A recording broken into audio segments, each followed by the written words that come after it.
আমরা যেটা আইন শৃঙ্খলা রক্ষার চেষ্টা করছি এবং বিভিন্ন ঘটনা ঘটছে, এটা তো একটা হলো কি আপনাদের মাথায় রাখতে হবে যে একটা খুব বড় ধরনের আন্দোলনের পরে, একটা তরুণদের একটা আন্দোলনের পরে একটা পরিবর্তন এসছে, কিন্তু সবকিছু তো ধরেন পরিবর্তন হয়নি। যারা ক্ষমতায় ছিল আগে তাদের অনেকে এখন সক্রিয় হওয়ার চেষ্টা করছেন, তো ফলে এটার কারণে নানা রকম পরিস্থিতি তৈরি হচ্ছে।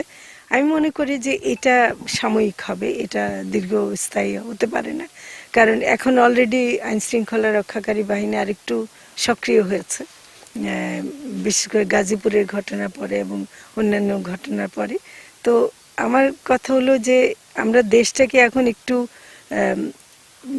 সংস্কার করে আমরা দেশের যে ক্ষতিগুলো হয়ে গেছে সেগুলোকে ঠিক করে একটা যেন নির্বাচন দিয়ে আমরা যেতে পারি, সেই পরিস্থিতি আমরা তৈরি করতে চাই।